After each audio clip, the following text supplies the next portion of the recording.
અંકલેશ્વરમાં નર્મદા નદી અને તેની સાથે જોડાયેલા નદીઓમાં મગરની હાજરી નોંધાયા બાદ હવે તળાવોમાં પણ મગર જોવા મળી રહ્યા છે. અંકલેશ્વર નજીકથી પસાર થતી આમલા ખાડી પાસેના એક તળાવમાં તાજેતરમાં જ મગર નજરે પડ્યો હતો, જેના પગલે આસપાસના ગ્રામજનોમાં ફફડાટ ફેલાયો હતો.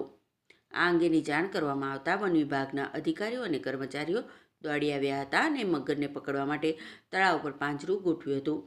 આજરોજ સવારના સમયે આ પાંજરામાં મગર કેદ થયો હતો.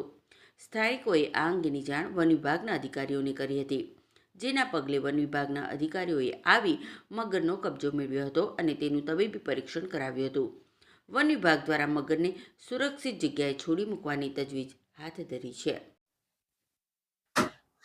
નમસ્કાર, હું બી ઉમોબ વન વિભાગ અંકલેશ્વરમાંથી.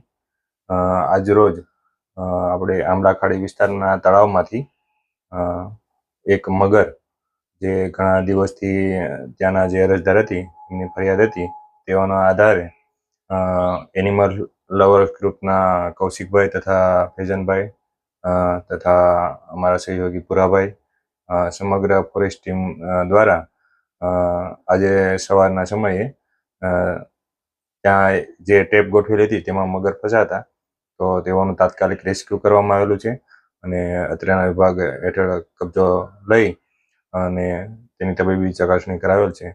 આગળની કાર્યવાહી range forest officer Shri D Damor સાહેબની સૂચના અનુસાર તથા મહેરબાન નાયબ વન સંરક્ષક શ્રી ભાવનાબેન દેસાઈની માર્ગદર્શન અને સૂચના અનુસાર હાથ ધરવામાં આવેલ છે.